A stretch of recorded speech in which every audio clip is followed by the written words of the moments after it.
Hey everybody, happy Monday. By request, I am talking about the fact that there's a new Leisure Suit Larry game. Yes, there's a new Leisure Suit Larry game. I have fond memories of the original. I'll show you some gameplay in a bit because of the trivia questions you have to answer to get into the game to prove you are a certain age. And I remember sneaking the answers to my family, like, Mom, who said to be or not to be William Shakespeare? Okay, that's an answer. What were the name of the honeymooners? Okay, Ethel, put it in. That was part of the charm of the game. And then you get into the game and it's really not like terribly racy. I mean, yeah, there's sexual content, but well, you'll see. But people are already freaking out. A guy at Eurogamer, a deputy editor, making it sound like the sheriff in the Wild West, a deputy editor, not an assistant editor, a deputy. But Leisure Suit Larry is back from the dead for some reason. Why? Well, obviously they think they can make money with it. That's a pretty easy question. But proceeds just kind of crap all over it, and the concept art is actually kind of neat to me. It's the opening scene in the original game reimagined with modern art. I think Larry looks maybe a bit too young, but I don't know. We'll see. It seems like it's a potentially good concept. It's all going to depend on the execution. Because in a point and click adventure, I'd call for the genre. What? I don't get it. This is a quote that apparently from Larry himself. In a point-and-click adventure I'd call typical for the genre. Okay.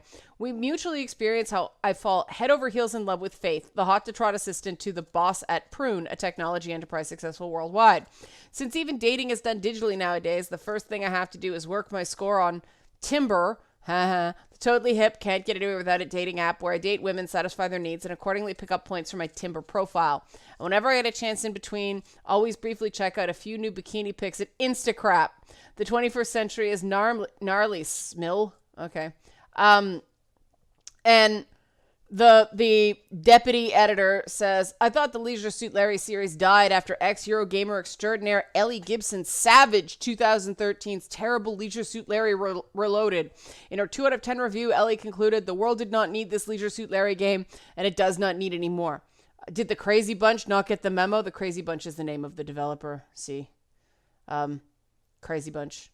There. The name of the game is Leisure Suit Larry, Wet Dreams Don't Die. Don't Dry, sorry. Okay, that's funny. But, sorry to break it to you, Eurogamer. One bad review does not make a developer pack up the farm. That would mean that there are hardly any game developers left, because most games get at least one bad review. Now, Leisure Suit Larry Reloaded didn't do terribly well in terms of reviews, although it's one of those games that look at the critical score and look at the user score. So obviously the people who bought the game liked the game. The people reviewing the game were out of sync with what the public wanted. And Leisure Suit Larry is a classic, I think, because of those tee-hee, how do I get to the questions? Let's show you guys the questions here. Don't take my word for it. I'll take you through it. So here we have the opening with the state-of-the-art music. And zoinks, a blow-up doll that he's chasing.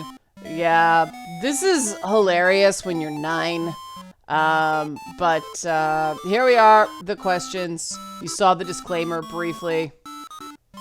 So that's it. You basically have to show your knowledge of pop culture and such. And then if you get enough, like 3 out of 4 questions right, you get into the game. Hooray, congratulations for you. And here we are at Lefties. I farted around with the menu some, and now we're off to the races, and we go into the bar. When I stop trying to do WASD and use the damn arrow keys. It's a parser-based game, which I still have, heart for. They're how I learned to type. I don't type well in this demo, but you go, you sit down at the bar, you have a drink. I always like to have Larry go over to the jukebox and it plays music and I make him dance.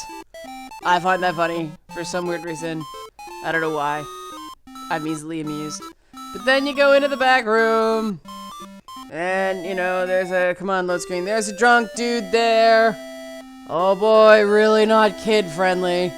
You can tell this is the 80s because you don't let people be passed out in a back room at a bar now. That guy gets arrested now. Oh, the 80s were a kinder, gentler time. And eventually you get into the back room through a secret password. And the pimp, yeah, that's a pimp. You have to distract him from his guard post at the staircase by changing the TV channels with so many references that really still aren't culturally relevant. It's amazing how things date. But eventually you find porn. He moves away from his place at the stairs. And you head upstairs. I'm going to cut here again because it takes me a long time to get up these damn stairs. I've never been good at going up the stairs using just the arrow keys. It's always been the bane of my young existence. But you finally get upstairs and you can actually look at a woman. Scandalous. See, look at the hooker. There she is. You can see 8-bit nipples. Scandalous. Not really. I'm obviously kidding. And then this cracked me up the first time I saw it. It always makes me laugh. You can't get in bed with your clothes on. You have to get naked. There he is. He's naked with his spindly little leg. And that's it. That's as sexy as this game gets. There's no more than that. I don't know why people freak out about this series. I mean, I didn't play the newer version. This is what I remember. But this is the level. And it goes on for a while. And it's sort of a loser's perspective on sex. And then you see, oh, sex isn't good enough for him. He wants to actually fall in love. Larry Laffer is a closet romantic. I think that's not a bad value. I mean, this is practically tame. The idea that a guy wants love in the day and age of hookup culture. This is actually a positive social message for people now, which is why I don't know why people freak out about these games. But I'm as confused as you are as to why people freaked out. I'm going to give the game a chance. I've only seen some screenshots. I have not actually seen any gameplay. I've seen screenshots and then the live action trailer, which is just a guy putting on a Larry cosplay. So I need to see more before I know what I actually think about this game. But, you know, probably no surprise, I'm not inherently offended. This part's pretty funny, but we don't have time. It's just a waste of my time. So that's what... Oh, no, we do. Here's one of the things I love most about the original Leisure Suit Larry. Instead of the deaths just kind of being, like, things you try to avoid, there are actually little scenes that reward you for dying, for lack of a better term. Poor Larry. It's like, wait, where's he going? What? He's down in the Sierra Lab with, like, the dragon and Sir Graham from the original King's Quest. And I think it's kind of funny that they've got, like, a factory of adventure game heroes because they tend to die a lot. You know, there's a shout outs to a bunch of different Sierra games. It was cute. It was never intended to be like scandalous or adult or anything like that. It was tee-hee-hee girls. And I miss those days. I miss when everybody was just kind of, ooh, she has nipples, instead of all these freakouts that we go through. So hope you enjoyed that. And when the game actually comes out, I hope maybe I'll get a review copy or something, but, you know, have more of an opinion than I do right now, because there really isn't much to go on. So there's not much to get upset about. But here we are, back in the bar. That's the same bar. It's even the same, like they added the same little image of the naked lady at the back. I thought that was a nice touch.